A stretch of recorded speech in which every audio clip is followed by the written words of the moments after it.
हरिओम. आज बुधवार 6 ऑगस्ट 2025. सद्गुरू ब्रह्मचैतन्य गोंदवलेकर महाराज यांच्या प्रवचनाचा आजचा भाग. भगवंताचा आनंद हा निरुपाधिक असतो. ऐकूया. प्रत्येक मनुष्याची प्रवृत्ती भगवंताकडे जाण्याची असते, कारण त्याला आनंद हवा असतो. मनुष्याला आनंदाशिवाय जगता येत नाही. पण सध्याचा आपला आनंद हा नुसता आशेचा आनंद आहे. तो काही खरा आनंद नव्हे. उद्या सुख मिळेल या आशेवर आपण जगतो, पण ते सुख क्वचितच मिळतं. ज्या आनंदातून दुःख निघत नाही तोच खरा आनंद.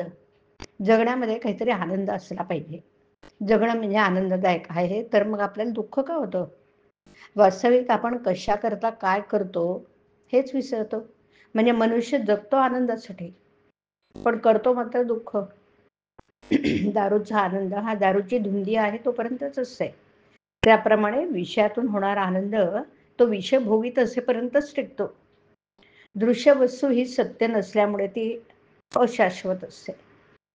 अर्थात तिच्यापासून मिळणारा हा आनंद देखील अशाश्वतच. आपण जगामध्ये व्याप वाढवतो तो आनंदासाठीच वाढवतो, पण भगवंताच्या व्यतिरिक्त असणारा आनंद हा कारणावर अवलंबून असल्यामुळे ती कारणं नाहीशी झाली की तो आनंद पण मावळतो. यासाठी तो आनंद अशाश्वत होय. म्हणून खरा आनंद कुठे मिळतो ते पहा.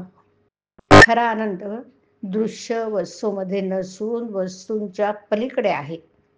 चिरकाळ टिकणारा आनंद वस्तूरहितच असतो, आणि म्हणून आनंदासाठी वस्तूच्या मागे लागणं बरोबर नाही. विषयाचा आनंद परावलंबी असतो, तर भगवंताचा आनंद निरुपाधिक.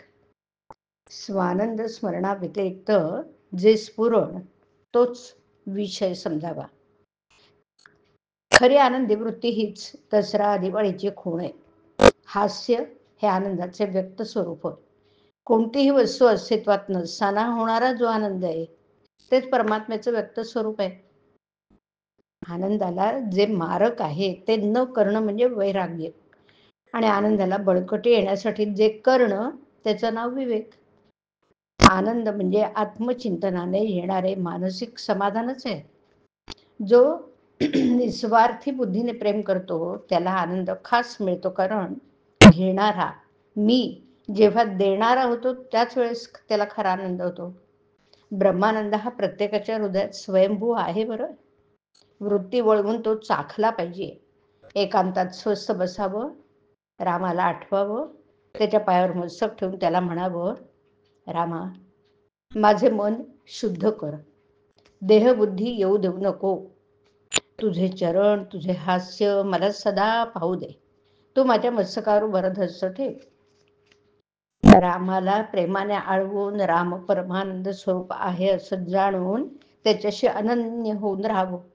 मी कुणीच नाही, सर्व राम आहे आणि मी रामाचा आहे या गोड भावनेत आनंदाने असावं.